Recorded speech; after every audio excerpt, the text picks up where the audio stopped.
Assalamualaikum warahmatullahi wabarakatuh. Akkam jirtan hordoftoonni chaanaalii Abbaa Muslim. Har'a barnoota haalaan barbaachisaa ta'ee fi barnoota bareedaa tokkoon isiniif qabadhee dhufee barnoonni keenya kanarraa maal yoonaan jettan appii ajaa'ibaa tokkoon isiniif qabadhee dhufee jechuudha. Appiin kun maqaan isaa maal jaa auto clicker jaa jechuudha. Appiin kun maali faayidaan isaa yoonaan jettan taaptaabii siif godhaa jechuudha. Taaptaabii TikTok haa taatu, taaptaabii Mr. Combat haa taatu yeroo gabaabduu takka keessatti sakandii 30 keessatti taaptaabii 10,000 ol faadha'uu dandeenya jechuudha.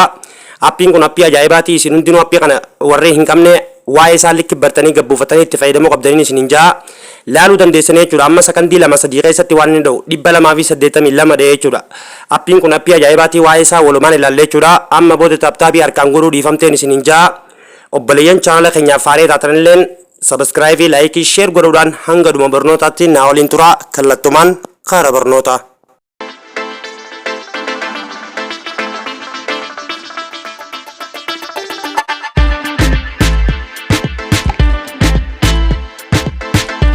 Akkumaan durarratti isiniif ibsuuf yaale barnoonni keenya kanarraa maal yoonaan jettan appii auto clicker yookaan waliin ilaallee jechuudha. Appii kana waliin ilaaluudhaafis appiin kun appii ajaa'ibaati. Keessa gaseenneetuma gabbuufannee waliin ilaallee jechuudha. Play Store keessan keessa ni galtan.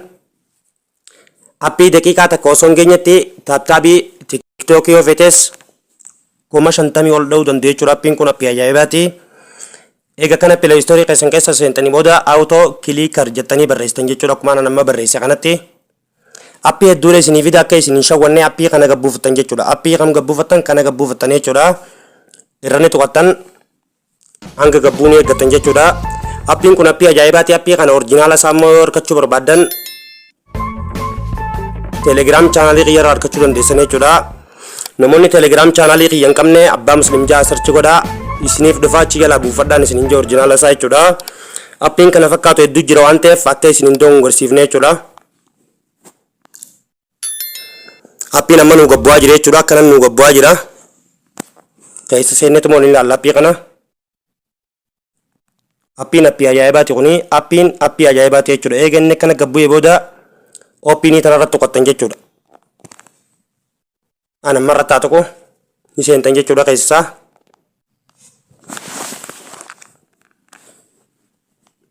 Wisee kana tarratti tuqxan booda okkee nu fida jechuudha. Inni okkee nu fida. Okkee tanarratti tuqattan jechuudha. Akkanatti okkoorratti tuqattan inni isin galcha jechuudha. Inni isin galcha ammallee auto clicker bakkuma jiru kanarratti tuqattan as dhuftanii on gootaniif jechuudha. On gootan jechuudha bakka tana halloo gootan irraa vote deebitanii jechuudha. Gisee akkanatti vote deebitan booda maaltu nu hafa seetingii isaa keessa seennaa. Eega seetingii isaa keessa seenne booda bakka tanarratti lakkoomsa meeqa barreessitan kana dilee gootaniiti lakkoomsa 40 barreessitanii jechuudha. Gisee kanatti itti barreessitan booda raayitii gootan jechuudha. Irraa vote deebitan. Amma itti banachuudhaaf appii kana eessarra gattuuna asumarra tuunaa jechuudha.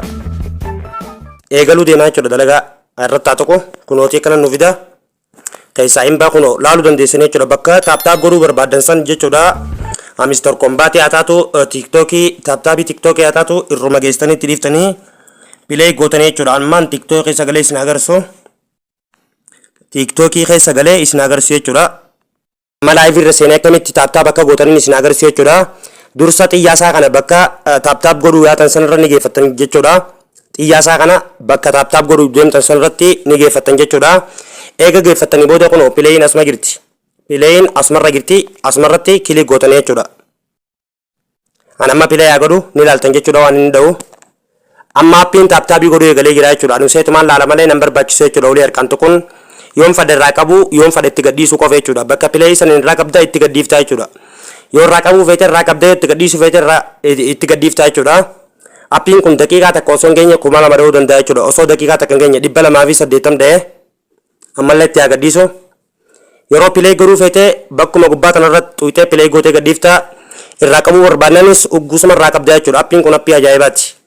Appiin kun appii ajaa'ibaati. Namoonni hangammaa appii kana hin beekne appii kana gabbuufachuu qabdaniin isin hin jaa irraa qabuu haa barbaadu irrumaa hin qabaa jechuudha. 300 dha'ee jechuudha. 300 dha'ee jechuudha. Ammallee itti haa gadhiisu. Akkanatti isteeppii salphaa ta'e kanaan taaptaabii TikTokii sakandii takka dha'uu dandeessanii isin hin jaa.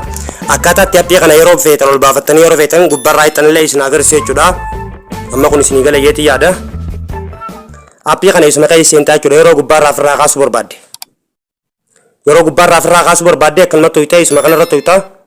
Akkana siivide x siivide gizee gama jalaarra tuyxee unoo x tanarra tuyxaa gubbaarraa kutee jechuudha gizee ol baafachuuf barbaadde immoo keessa seenteetuma akkanumatti irra tuyxaa keessa seenteetuma bakkuma diimaa kanarra tuqataa jechuudha. Akkana kilik irra goota ol ba'ee jechuudha maappiin akkana siif ol ba'ee jechuudha. Yeroo taaptaabii san godhuu deemtu Mr. Kombaatee haa ta'u waan fedhe haa ta'u asumarra tuyxaa jechuudha. Akkanatti isteeppii salphaa ta'e kanaan taaptaabii dha'uu dandeessanii isiniin jaa. Obboleeyyiin chaanala keenyaaf haaraa taatan sabiskiraayivii laayikii sheer godhuu hin dagatinaan isiniin jaa. Hanga barnoota biraatiin walitti deebinutti nagaan naaf tura.